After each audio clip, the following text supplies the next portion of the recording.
Okay, let's move on to emergency preparedness.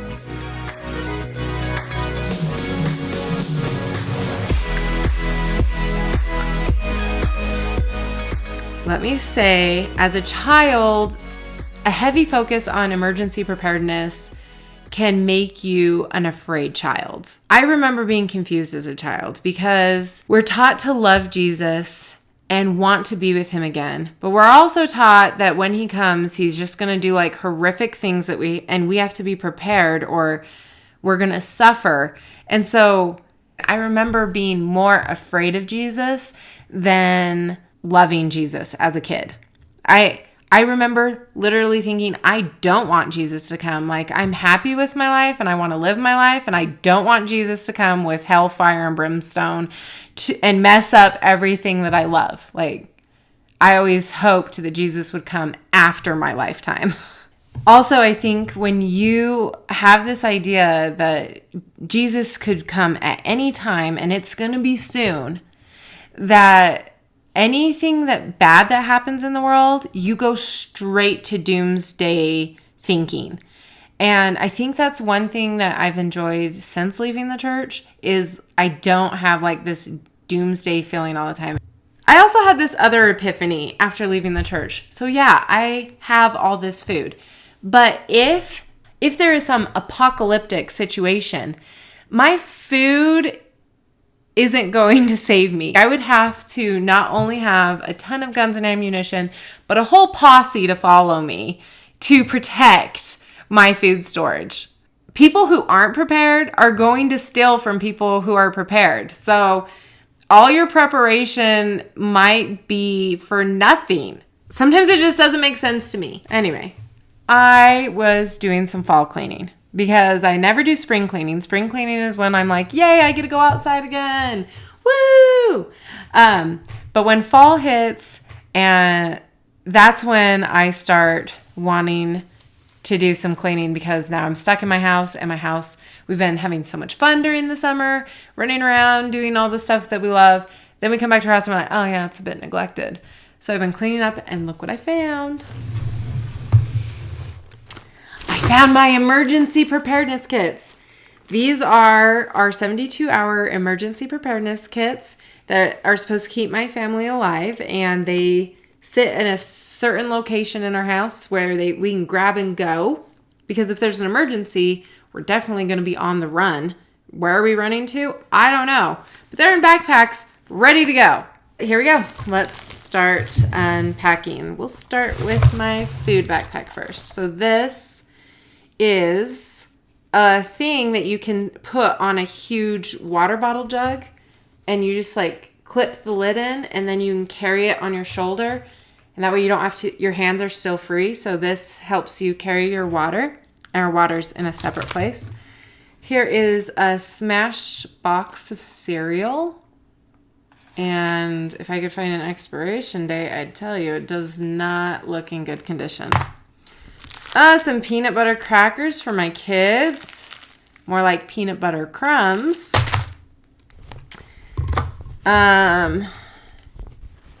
Looks like we got some tuna. How much tuna do we have? 1, 2, 3, 4, 5, 6. So that would be enough for 2 meals for my family. Actually, no, if we're eating just tuna, like if we don't have bread, we could probably eat a can apiece, but yeah. A can per person. And then, oh yeah, expiration date. I hope meat keeps longer than that. 2015. Okay, I've got green beans. Who doesn't love some green beans? Also expired 2015. I've got a pan of garbanzo beans. My kids actually would eat these by themselves if they were hungry enough, but they expired in 2015. Okay, can of black beans. I think we'd also eat this too. Expired 2016. And we got some beef stew. 1, 2, 3. And you know what? This is the church's beef stew. I got this as a Christmas present from my uncle. He bought me a bunch of this. So I got 4 cans of beef stew. I don't know if you guys know, but the church actually has farms, and they have farms and canneries and put out their own food. So this is what the church's food looks like. I think this is by the church. It says distributed by the Welfare Services of Salt Lake City, Utah. Ew, I hope I didn't take this from someone who needed it. But these all expired in January of 2015. Oh, yep. And more crackers. So, I wonder, do you think that could keep us alive for 3 days? I think we'd be alive, but kind of hungry. And it's all expired, so hopefully we don't have, like, botulism. What are your guys' opinions on due dates? Like, I'll eat things that are expired, but not very expired. So, like, this would make me really nervous. I'd have to be pretty desperate to eat this. In fact, I'm thinking about throwing this away. But, some people will eat stuff way past its due date. Okay, I found this in the front pocket. And it is a utensil pocket knife with a fork and a spoon and a knife. Oh my word. I'm no Boy Scout here. And is that a can opener? I hope so, because how else are we going to eat anything? Because if you don't have a can opener, cans are kind of useless. Someone tell me this is a can opener. If not, my plan was moot. And a corkscrew. I don't know why I need a corkscrew, because Mormons aren't allowed to have wine. And wine is the only situation I can think of that you would need a corkscrew. But I have it. Have it if I need it. Let's move on to the next bag. Okay, this next bag, everything in here has been given to me as Christmas presents and accumulated over time. Nothing like getting a present for the end of the world. This was a stocking stuffer one year. A Coleman's Personal Survival Kit. It's got Band-Aids, lots of Band-Aids, wipes, ointments, waterproof matches, 1 razor blade, and a reusable tin. Okay. I mean, I haven't even opened it, so I haven't even seen these things inside. I just stuck it straight in my bag. No need for it now, only in an emergency. One year, my uncle gave all of us this. This is a magnifying glass that can start a fire. So, got to keep that away from the kids. Okay. Hand warmers. It's important. There's only 2, though, so everyone can fight over it. Ooh, a radio. And a flashlight, and it's a crank one. So let me see if I can get this to work. Hold on.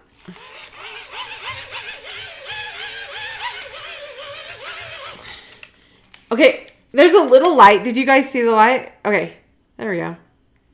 Oh, and wait. Hold on. Let's go to AM. Come on. Uh-oh.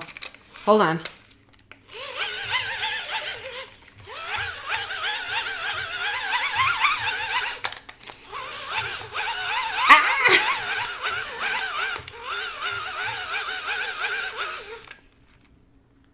I got a station, guys. Listen. I can barely hear it. Like, that's as loud as it goes. I can hear it if I do this. Anyway. Well, this is kind of cool. You know, but this is like based off the assumption that there are no computers or telephones or power. And I'm just thinking, if we're to that situation where there's no computers, telephones, or power, it's going to be pretty desperate. I don't know how. Will a radio be useful? Like, what are they going to put out on the radio that's going to help me survive? I wonder. But I have it if I need it. And it is pretty nifty. Okay, how do I turn this off? Okay, what else do I got in here? Ooh, I've got a hammer. A pocket knife hammer. Man, we are into pocket knives. Okay, there's a cool knife. No idea what that is. Is this like a wrench thing? And then there's like this like sawtooth thing. Maybe that's a can opener. Another thing is, I just don't know how to use this stuff. They give it to me like I'm going to use it. Oh, a saw. Although this is such a teeny saw. Like, what am I going to saw down? Like a teeny branch that I could break with my hand?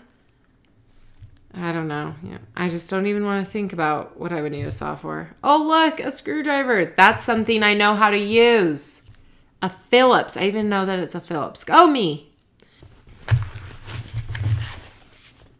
Ooh, purification drinking water tablets with instructions, which is important because I wouldn't know how to use it. Okay. If swallowed, call the poison control center. I take it you have to do something before you actually swallow this.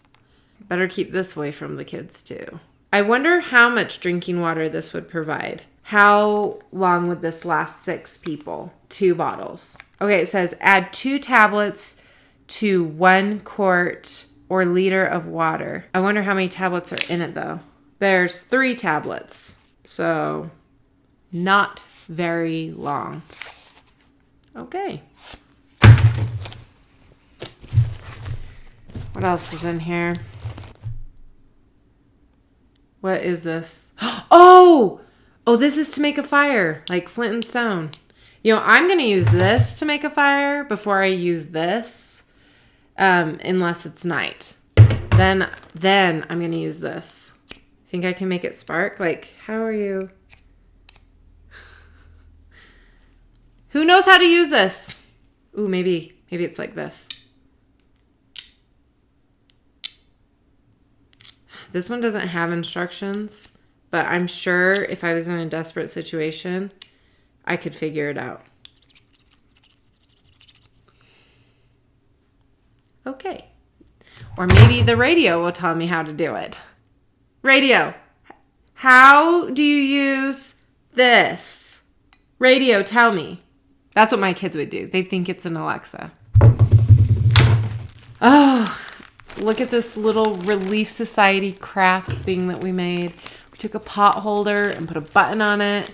And we sewed all these bags down the middle. So that, how did we sew these bags in? Oh, I see now. All right, so we sewed all these bags on the middle. And then we filled it with, like, cough drops. Because in an emergency, you are going to need cough drops. Tylenol extra strength. Alcohol pads. Bandages.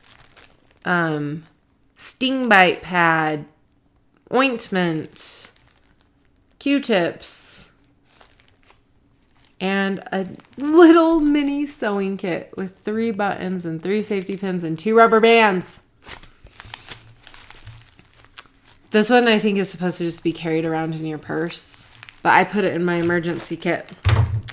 Okay, and finally, it's from my grandparents from December 2007. And I'm just going to pull the paper out and read off of it. I'm not going to pull everything out of the bag because they packed it so well. Okay, we got the 2 personal hand towels. We got some hand towels right here. We got Band-Aids. We got an emergency sleeping bag. You see that person in there? Oh, look how warm they look. Yeah, the kids can fight over this when they're cold. A sewing kit. It's in there. I just don't see it. Okay, sewing kit. A toothbrush and toothpaste. Here's the toothpaste. Oh, there's the sewing kit. See the little scissors? There's the toothpaste. Hand soap. Oh, there's the soap. Soap would be nice. What a luxury. Bathroom tissue. That would also be a luxury. A notebook. And an eraser. There's my eraser. And I've got a pencil in here. There's the pencil right by the toothbrush. And there is a pencil sharpener in there. Something that I would have forgot. I would have put the pencil in, but not the pencil sharpener. Blunt nose scissors, a comb, And money. Though I'm pretty sure I took the money out when I was poor because I needed money. Oh, nope. Here it is. $17 in change. But money will be worthless if there's a doom situation. I really should have spent this when I was poor. But still, a generous gift. A generous gift. I'm going to see if there's any old $5 or $10 bills in here.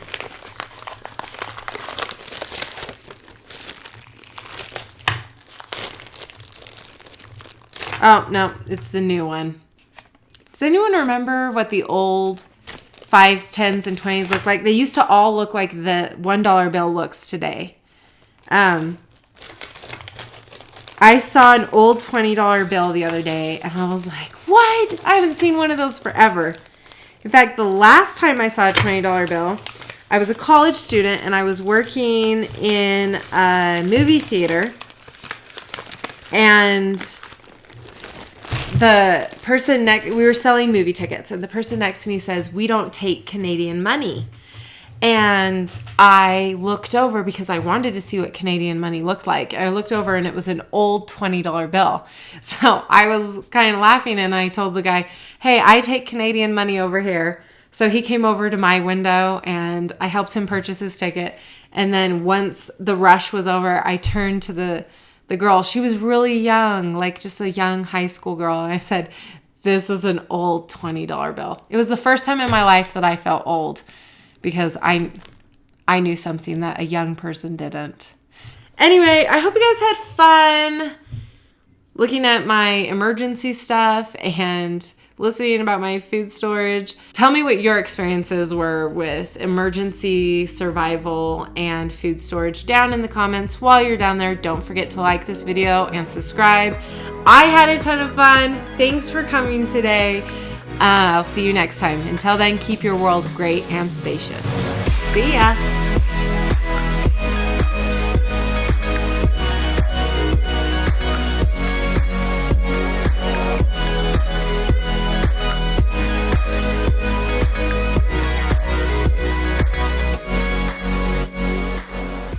But if there is some apocalyptic